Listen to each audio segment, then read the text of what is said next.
Warning: the following content may contain elements that are not suitable for some audiences. Viewer discretion is advised.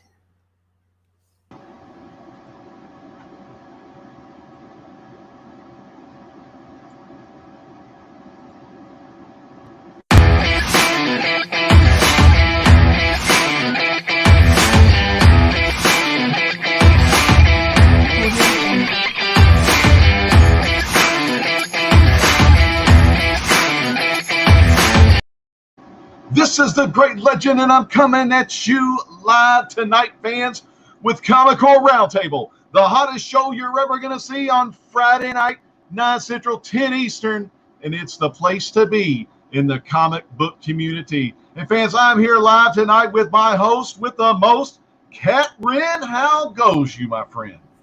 Hi! Hanging out. It's a Friday, so you know I had to be here with my comic fam, my core, and, Mark's eating. So it's a normal Friday. Normal Friday at the house. And, of course, Mark BKR, the superstar behind the bar. You can check him out when they go live on Kat Wren Figures channel. Next up on the line, we got Drew Manchu, baby. What's up, people? How we doing tonight? It's Friday night. The mood is right. We're going to talk about some comics. We're going to have a good time. Man, that's what I'm talking about. Next up in line, the dude that does a lot of action behind the scenes. Y'all know what I mean. The CDR superstar, Comicore Chad. Chad, how are you tonight, my friend? Hey, yo, what's poppin'? Ready for a good night. And I think we got even we got two special guests. One had to upload his computer. But you ready for that other one, Legend? Yeah, tonight, man. Oh, there we go. That's what I'm talking about. Man, great song. He's given the tools. He's given some tricks away. But tonight, we got some good rhymes a dropping because we got Jim McLaughlin here. McLaughlin. That almost rhymed. Very, very close to rhyming. Congratulations. Jim, as good as it gets. See you here tonight. All downhill from here? Awesome. I hope it's not off the rails yet. But, Jim, we're so happy to have you here. Jim here, of course, from Hero Initiative fans. He is from the Hero Initiative. You can read all about Jim, and we're going to be talking to Jim a lot tonight. But I want to throw it to Chad real quick. Chad, tell the fans in the chat, show them the love, and tell them where it's at. Well, I'm going to get to that, but I got one more person that we had to bring in the hottest, right off the hottest show on YouTube. That's right. I got AKA Mr. Bolo himself. What's up, Jack? What's going on, Chad and the whole Comicore crew? Man, that sounds What's going great, on, brother. everybody? Very happy to be here. Thank you for having me again. Awesome. This is our brother from another mother, but we've got to dive right into our man, the man behind the Heroes Initiative, the guy that runs the champ that runs the camp, Jim McLaughlin. What's going on, Jim?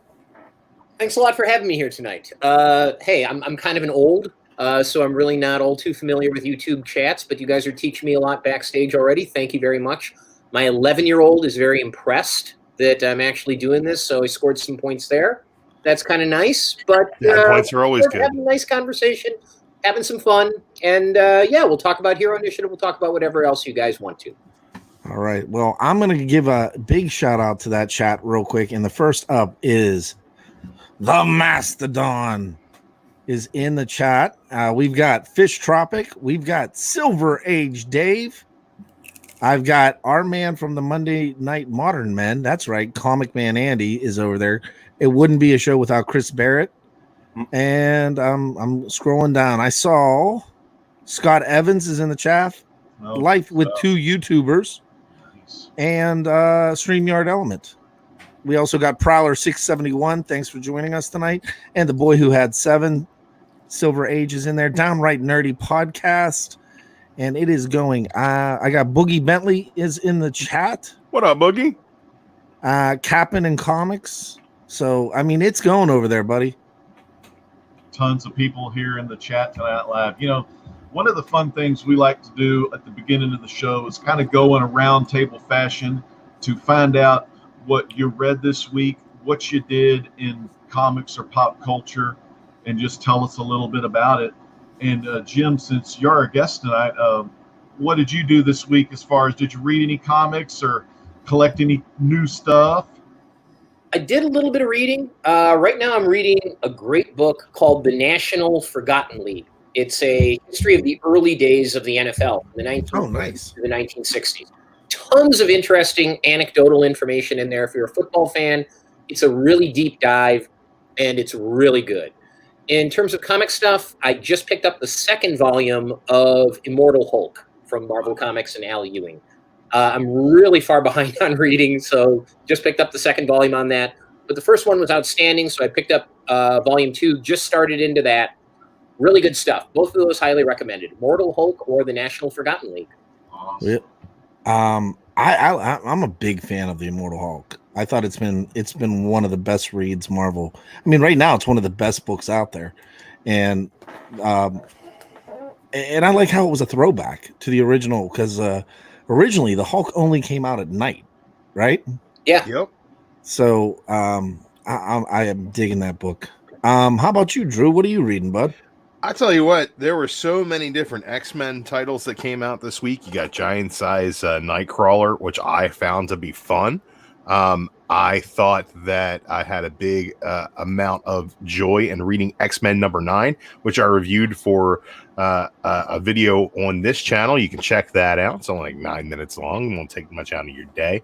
I enjoyed the Hellions, which is kind of like a Suicide Squad kind of vibe to it, but a little bit different. Very, very funny with Mr. Sinister. You don't expect that. Funny from Mr. Sinister, but yeah, he's killing it. And Road to Empire. Oh my God, that book was good. That's probably my pick of the week. If you guys don't know what this Empire thing is, it's a big crossover event based on the Kree-Skrull War that they're getting ready to do. Al Ewing, who was mentioned with Immortal Hulk, also is writing this along with Dan Slott. They are basically reinvigorating the Kree-Skrull War, and this first issue spins out of Meet the Skrulls, which was a short-lived series about kind of a family of Skrulls that were embedded and hiding here on Earth. And it was surprisingly good. And this first issue was incredible. I was not really expecting it. Really blew me away. So be sure to check that out. Nice. Well, how about you, Cat Ren? All right. So I personally became obsessed with this documentary this last weekend. I think it was. Are you one of these Tiger King people? Yes.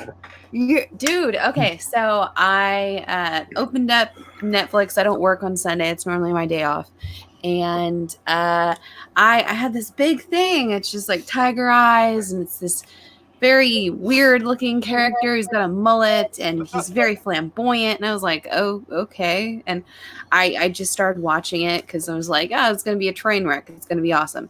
I was not prepared for exactly how much of a train wreck and exactly how awesome it was going to be. I'm not going to spoil any part of this documentary for anyone, but all I got to say is big cat people are psycho. And this documentary goes through all of the crazy twists and turns. There's so many things that I did not expect to see out of this. I thought it was just going to be a bunch of people fighting over cats, but it was that and so much more. So if anyone hasn't seen The Tiger King yet, I would highly suggest it. I guess that's what I'm doing after the show. We marathoned it in a day. Yeah, we did. So I loved it. He loved it. And we would yell at the other one if they didn't pause it when we left the room for a few minutes. Just to tell actually, you. You were yelling at me. I did yell at you a few time. times. A few times. You know, actually, Ren, we were talking about this a little bit before the show started. And Joe Quesada from Marvel Comics is a buddy of mine, and he had recommended this to me, The Tiger King. And he said, listen, the first episode's a little bit slow, but it gets good at the end. And then from there on, it just takes off and it's crazy. I watched only the first episode so far. I was in at 8 minutes. At 8 minutes, I was hooked on this damn thing already. I'm going to watch the rest of it.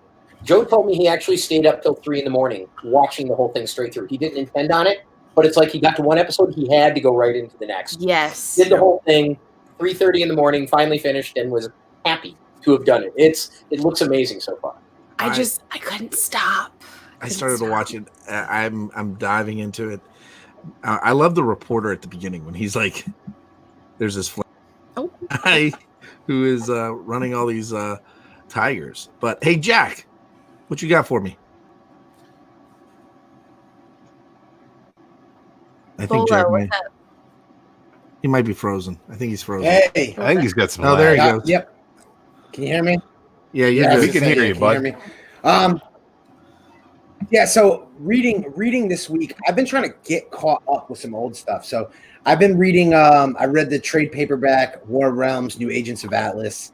I've been going back and reading. I picked up a lot of like the individual floppies for some of the characters like Arrow and Swordmaster that I'm behind on.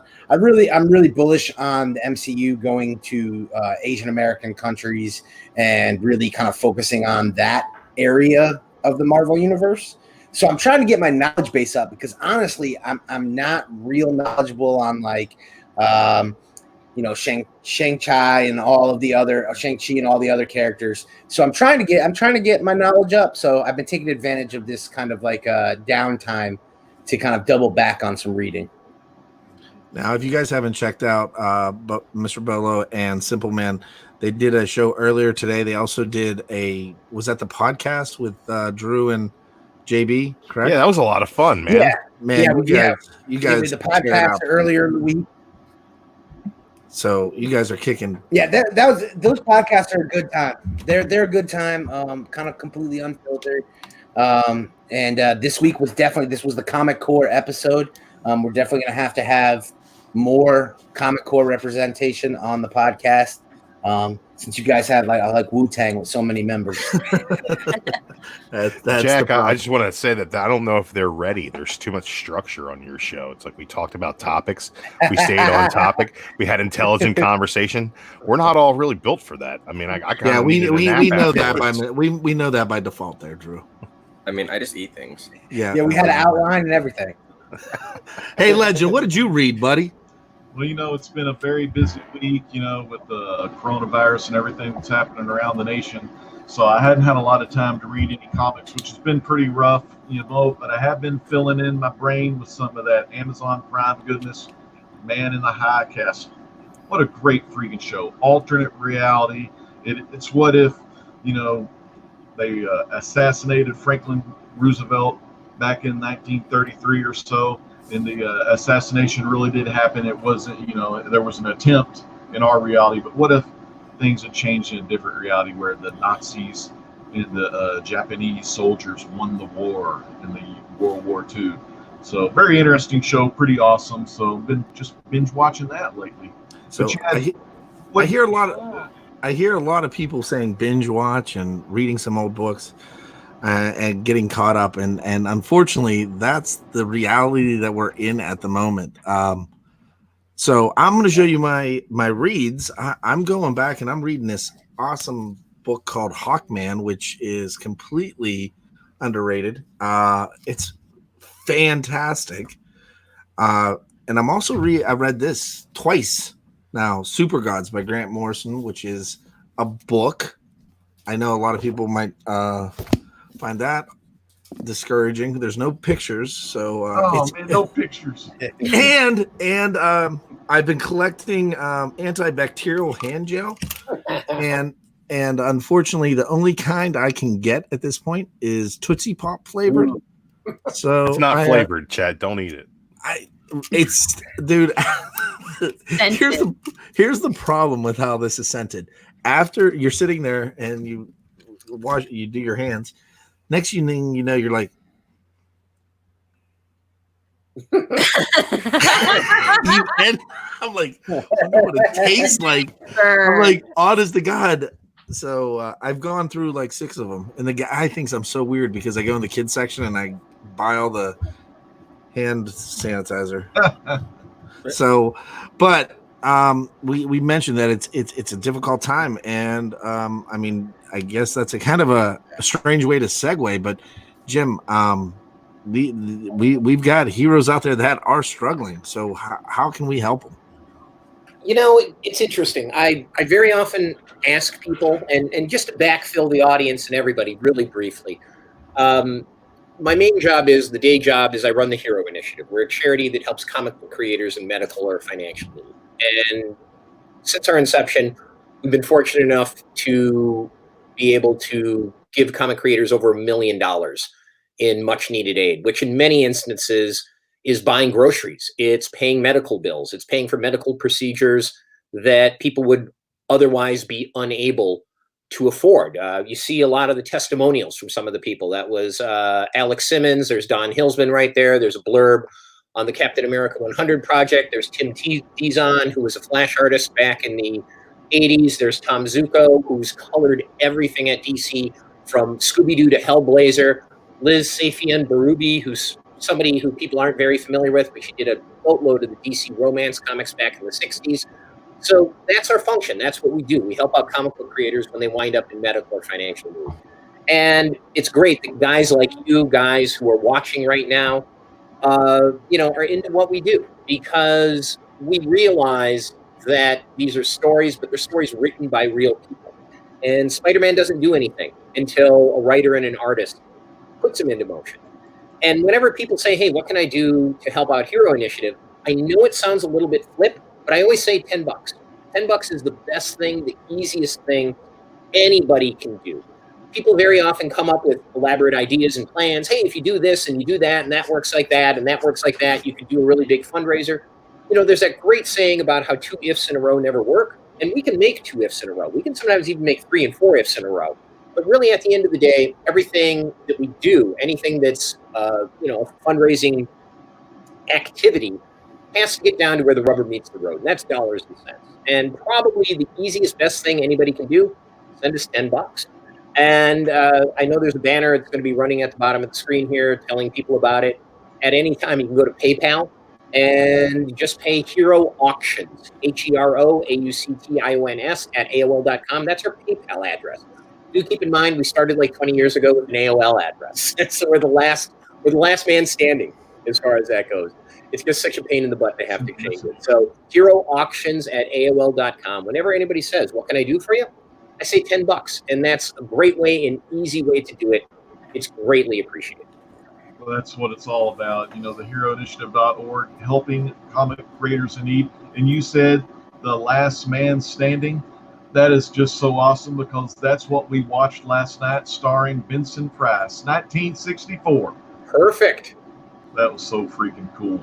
But Now, Chet, I know, Mr. Bolo, you guys just got done off of a chat, a show, and you guys were donating all super chats to the Heroes Initiative, and that's a huge thanks. Anything we raised here, we're donating directly to Heroes Initiative once YouTube sends us our check.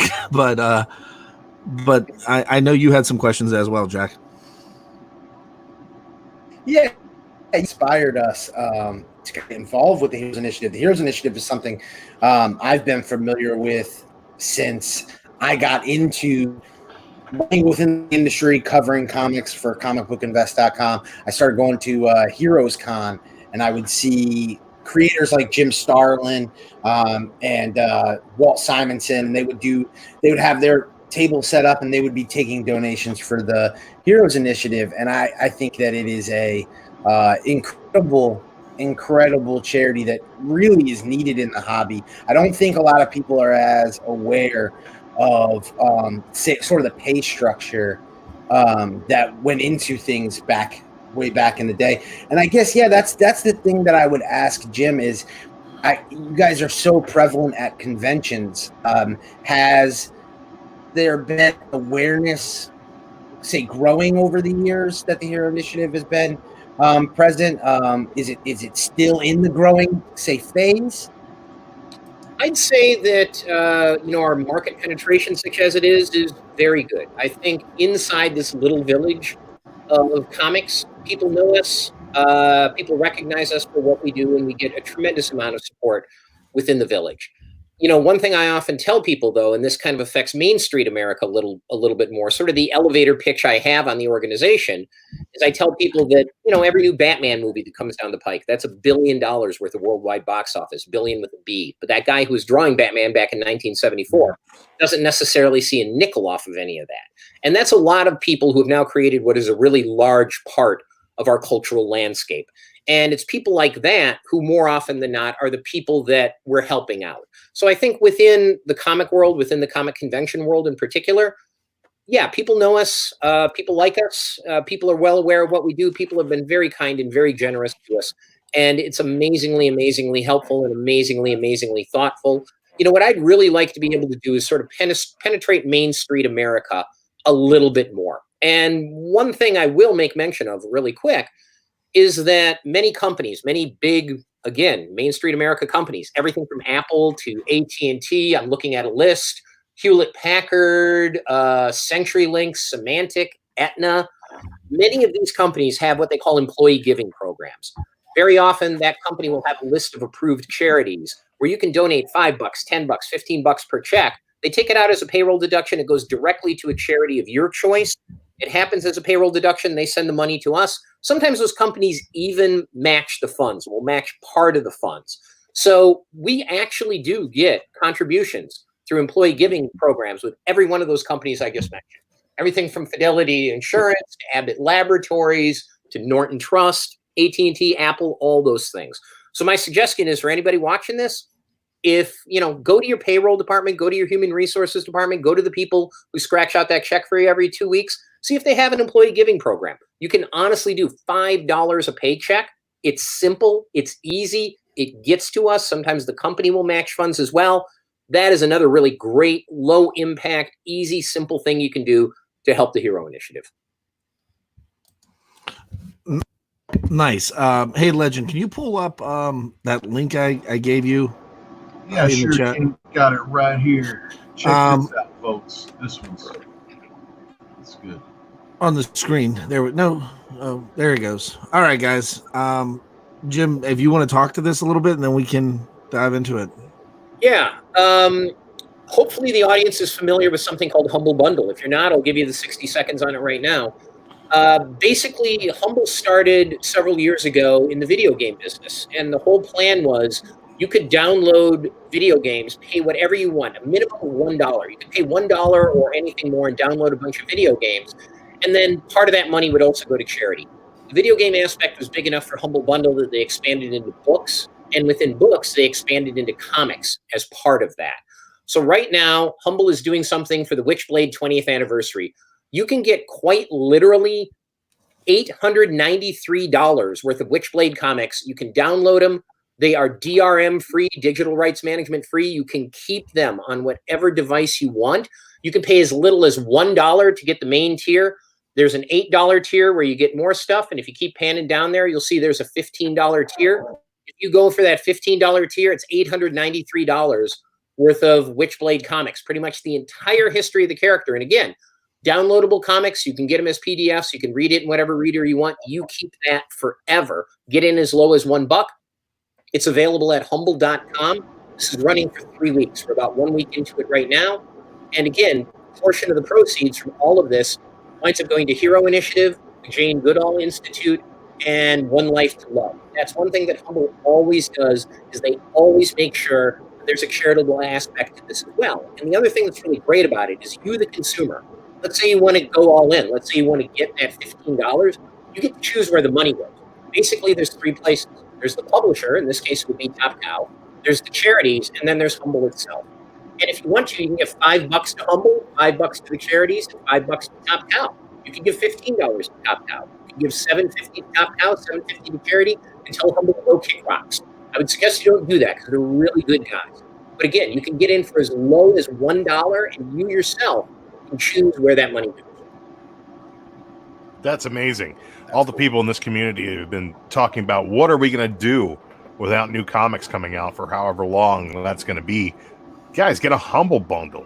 Start talking about Witchblade. And it's weird. It's simple, gratuitously timed. Nobody ever saw this happening. And let's face facts. I think we all want coronavirus and its large and scary specter to be gone sooner rather than later. If it disappears tomorrow, we would all be very happy. You know, in the meantime, we're all in different rooms right now. This is good. Yeah, this works. We're practicing social distancing for a while. We're physically distant. This is happening right now and happening with Hero Initiative at a time when, hey, we're talking about a binge watch this, binge read the other thing. Again, get in for a buck. You got to stay home. You got to sit on the couch. You might as well have something good to read. There you go. Humble bundle. So I've got a question for both Bolo and Jim. And I hate to like kind of bring tone down, but like, how do you see this affecting both the retailers and the creators? And Bolo, I'll let you talk on the retailer side. Yeah, the reality is, I think there's no way to spin it. Unfortunately, retailers are going to be negatively impacted during this time period, especially with the diamond shutdown. I think the diamond shutdown has a greater effect on the retailers overall than even some of the like government sanctions with restricting, say, the amount of people that can go into a shop, what shops can be open, because retailers were finding creative ways to do curbside pickup, to do online pull list. And I talked about this on the podcast. The key is retailers have already been embracing the new market. And when I say the new market, I mean social media, things like, you know, Instagram live sales, who has a fully functioning e-commerce site, who is already well developed in their eBay game where they're, you know, regularly listing things on eBay. The key is the market is going to shift into a back issue market from a new comic book driven market.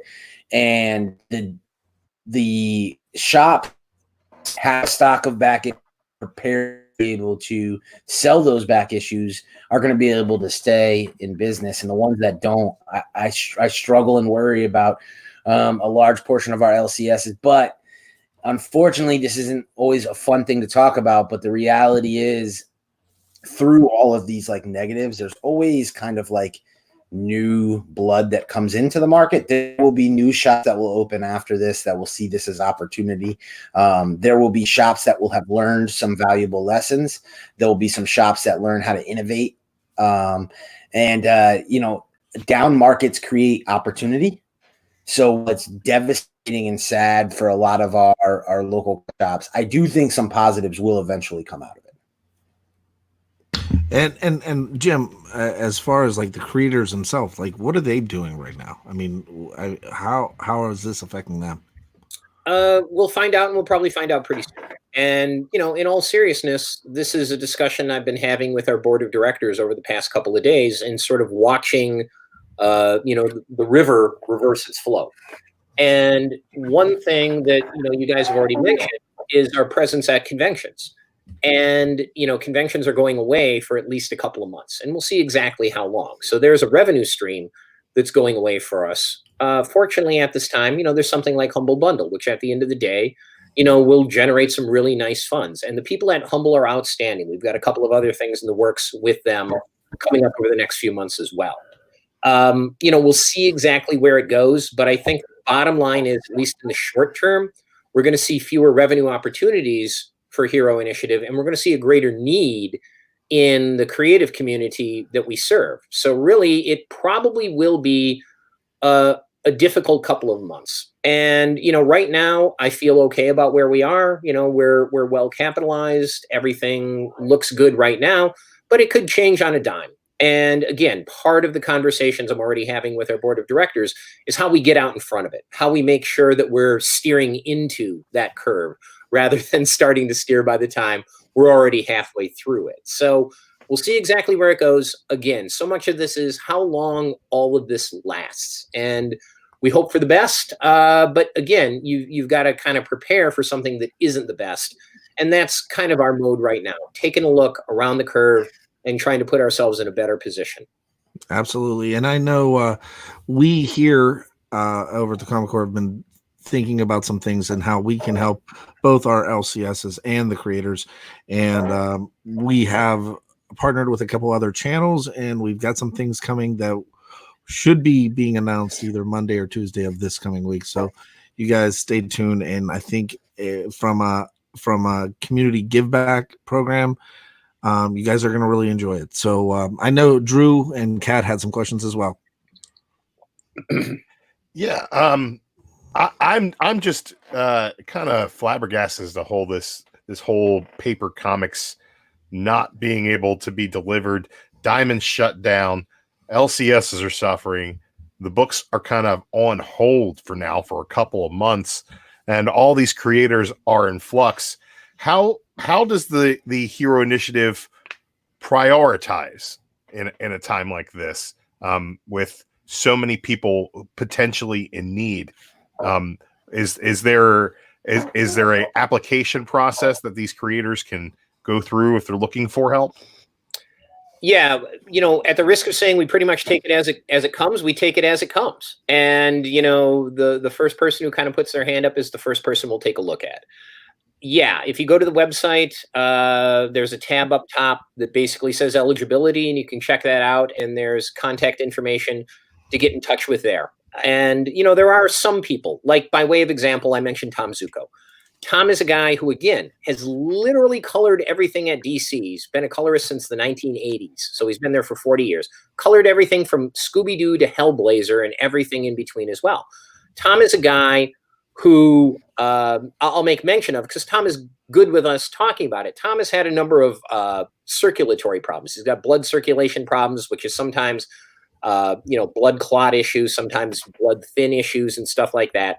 And with a guy like Tom, we've really got to a point where every now and then there would be a very serious health flare-up, and he would be flat on his back, recovering from some sort of an operation or a procedure, and we would have to slap, a $6,000 Band-Aid on something. After a little while, with Tom Zuko, we were able to kind of take a look at a track record, at a history, and kind of see how often spikes would happen and how frequently they would happen. And once we kind of have that information, we could then take it and almost reverse engineer it. And we could say, you know what, Tom, if we just give you a monthly stipend of X dollars per month, he knows that he's got some basic income coming in. He knows that no matter what happens and how many jobs are coming through or not coming through, he's got something there. So he's going to be able to pay the rent. He's going to be able to take care of himself and so on. And that goes a hell of a long way towards mental well-being, which goes a hell of a long way towards physical well-being, which allows him to work more, which allows him to take better care of himself. So a guy like Tom Zuko, we've put on a plan like that. And there are several other people as well, where very often in a case like that, it's somebody who is older or it's somebody who has long-term and chronic health problems. But rather than wait for a situation where something is dire and something needs to be done right now and something requires, a very large Band-Aid, a series of smaller Band-Aids over time takes care of it, and it does so in a way that's way better for that person as well. It's a much more holistic approach. So that's something we've been doing a little bit more over the past couple of months. And honestly, I'm really happy with the results because it makes their life better. It makes their health better. And honestly, at the end of the day, it makes my job easier as well. All of a sudden, I'm not reacting as much to crisis. I'm handling maintenance. That's a heck of a lot better and a heck of a lot easier for all parties involved. Well, they don't call me Captain Segway for no reason. You said a magic keyword there, and I want to brighten up the mood a little bit and kind of spin it in a different direction and tell some tales of meeting some of these heroes that we've met at these cons. And Kat, I'm going to try to get this picture here for you, but why don't you share with Jim your interaction with Mr. Wolfman? Oh, dude. Okay. So full disclosure, I am a huge Titans fan, and I loves me some Titans 100%. And I have to tell you, throughout, Starfire has been my girl. She is what got me back into comics. I mean, I've got an entire wall that's basically devoted to Starfire figures, statues, what have you. And Marv Wolfman and George Perez, in my opinion, are like my papas in comics. So I've met them a few times, had some signatures, had this and that go on at different cons. Well, just several months ago at Baltimore, I was actually able to interview Marv Wolfman. Well, I wasn't sure what day that was going to happen, so I was also cosplaying that day, and I was cosplayed as Hellgirl that day. So I had horns epoxied onto my forehead. I had this huge wig on, and I was painted head to toe, basically in this huge blood red thing, and I kind of scared him, to be completely honest, and I don't think he really wanted me to touch him. I told him it was fine. I was gonna sit a little bit away, and he was fantastic. Actually, most Uber drivers won't even let you in the car. I wish we could. I can't download it. Maybe I can put it like on my phone. Here, I'm going to show you this. This is the picture. Ha. He is absolutely petrified. He was so scared. And he was walking. Is that a side eye or the stink eye or the side stink eye? I'm not.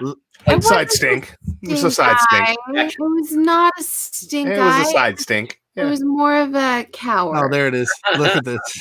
He is. But he's absolutely. It was the cutest thing too. Like he goes, I don't do many interviews. And I said, okay. And he was like, well, be here at this specific time and I'll walk over. So I go walk over and he gives his wife a kiss. And we get over and he sees Kat and he's like, oh my. Oh my.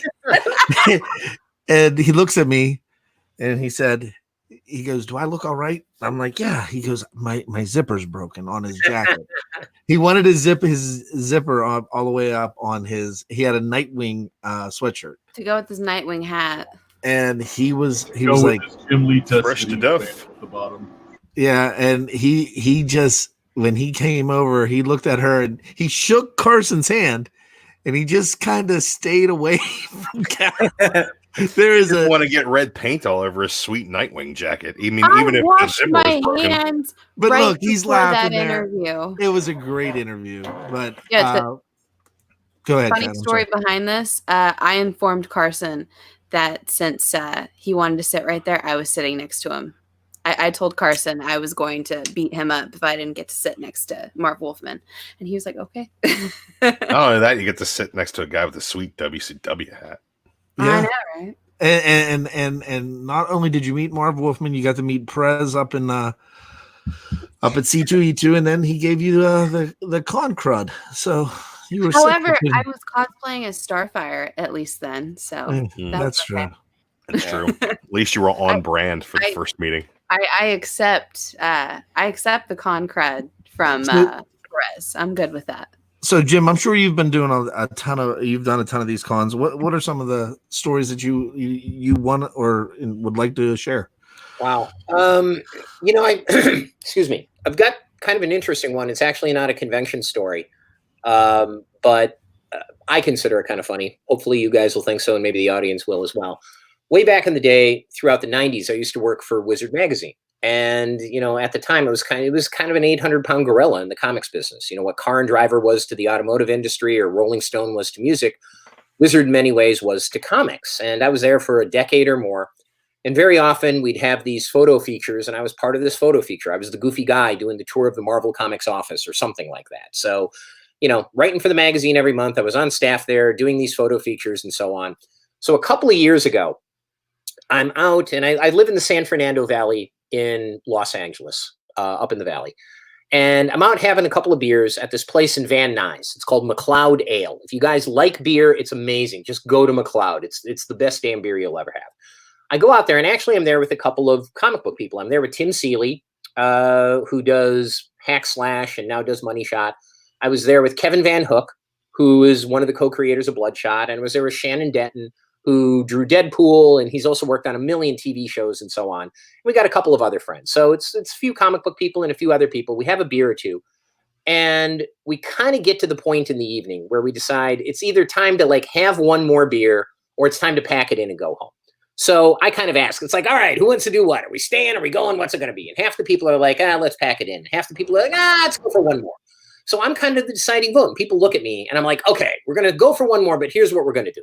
We're going to go down the street.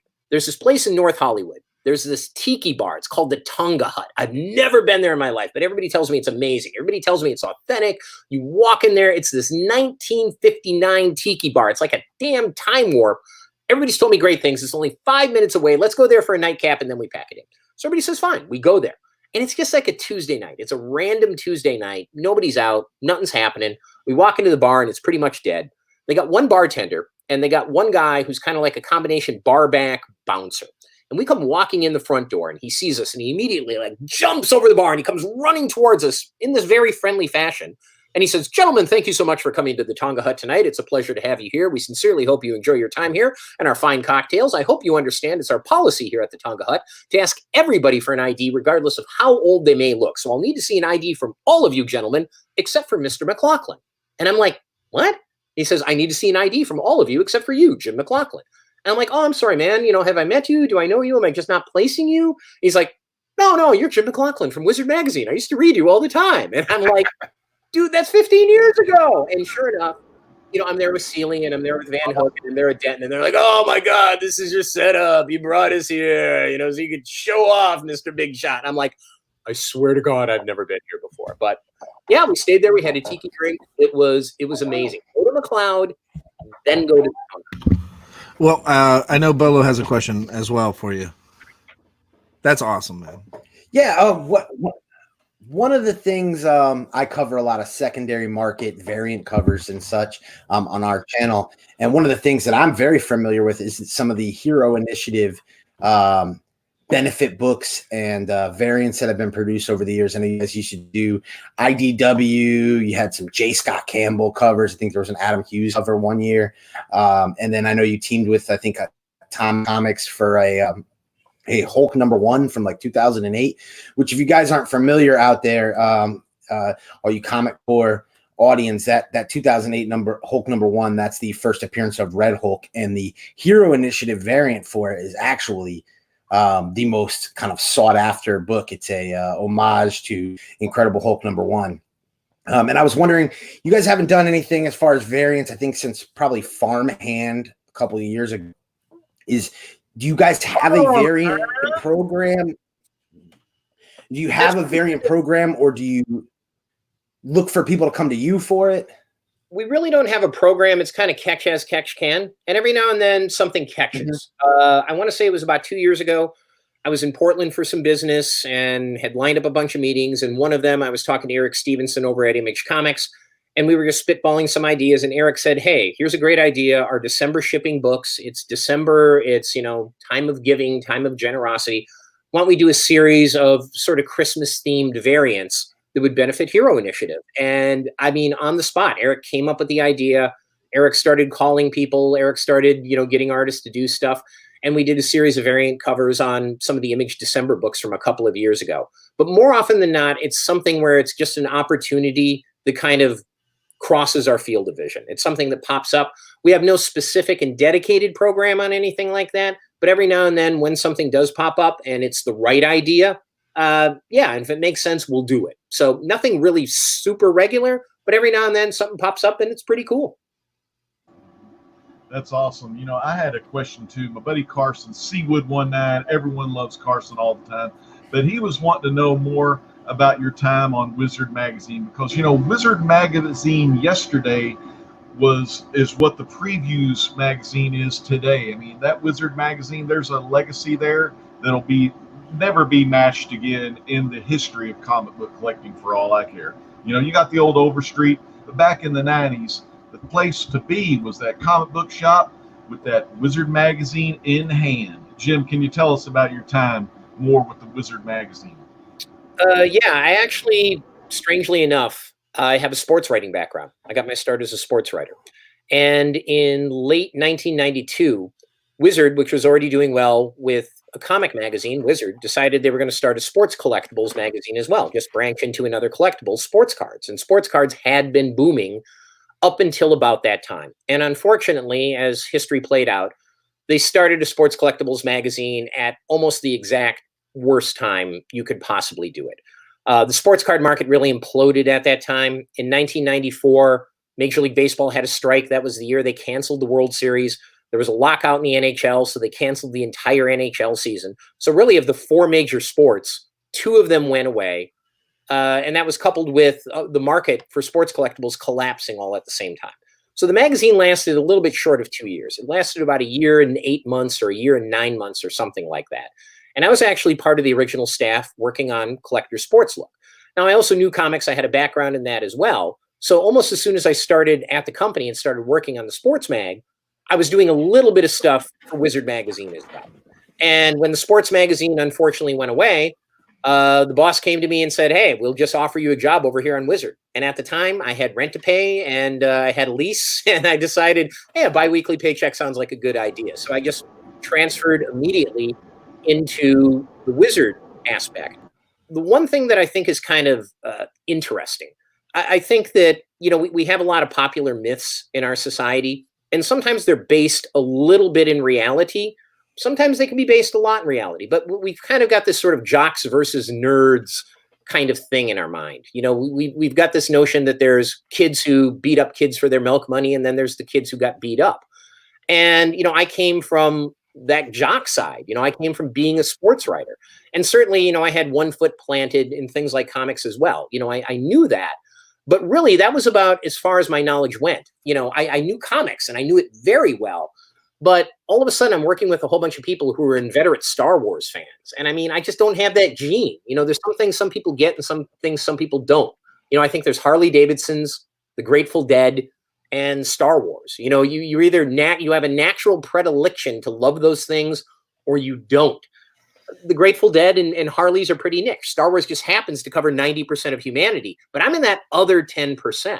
So it was really kind of interesting for me in that I was in an environment where all of a sudden I felt like I was the kid getting beaten up for the milk money. It's like I go to lunch, with a bunch of guys in the office and somebody would make some joke talking in Yoda voice or something like that. I wouldn't get it. I didn't know what the heck was going on, and they'd have to stop, and explain it to me like I was some kind of an idiot. But in that world, in an extended sense, I kind of was.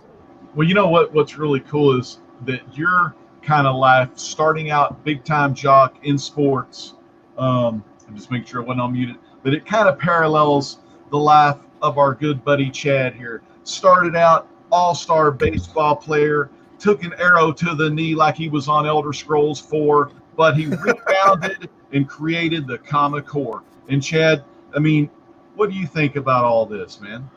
Well, Jim, I've got to know Jim.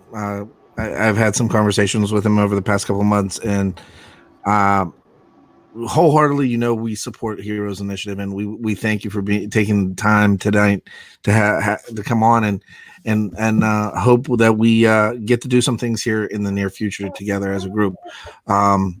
I implore anybody that is watching us, go ahead, donate. If you want to donate directly to Super Chat us, or just what Drew, $5 or $10? $1, $5, $10. Oh, okay. $20. If you want to throw Super Chat in makes here, a big difference, guys. I swear to God, I thought you were going to say $5 make you holler. I don't know why. I just my stomach curved. Oh my God! Holla, holla, I am holla. quoting the I know Jim right here. Yeah, he said but $10 for everyone. Just $10. I just get nervous, because sometimes you make me I'm like, oh my God, she made me feel uncomfortable. Not many people make me uncomfortable. Chad, you normally make people uncomfortable. It's hard to do, but Cats Cats has this intense intensity about her. I told her today, far more mature than most people our age. So, yeah. So I wanted to appreciate everybody on there, and I want to thank everybody for joining us tonight. Thank Jim, Bolo. I'll talk to you afterwards because we've got a huge announcement for Monday or Tuesday. It's going to be Monday, maybe Tuesday. It's going to be a busy weekend. But again, what we're going to announce is going to be bringing awareness to the Heroes Initiative, and hopefully bringing some joy in that. And again, from the Comic Core, thank you, Jim, for having taking the time tonight to be on and join us. Thank you, guys. I really appreciate it. It's been fun. It's been interesting. My 11-year-old will be impressed. Yeah, a round of applause for Jim. Here we go. Bolo, thank you for coming on, man. Do you have any other parting words, man? Was that me? Yeah, I also want to thank Jim. Uh, I also want to thank Jim. I've been a big fan of the Hero Initiative, so it was really cool to get to talk to him. I along with you guys with the Comic Corps, hope that Simpleman's Comics we can get involved in more, trying to bring awareness to such a great cause. Thanks, so Scott. guys, we're having a different kind of show tonight. We're gonna end the off the rails or roundtable part, and we have another announcement coming up regarding some new shows. So I think the boy who had 7 might be on there real shortly. So guys, from all of us to all of you, Legend, say it.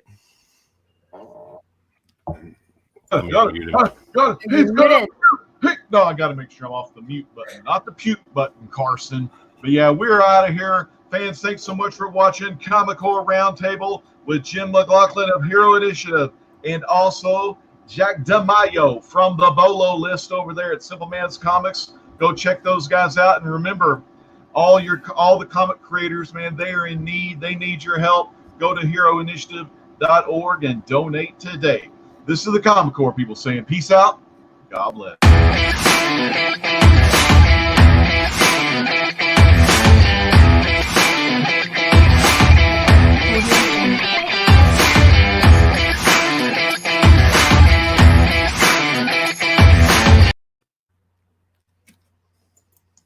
Hi. All right, guys. Hi.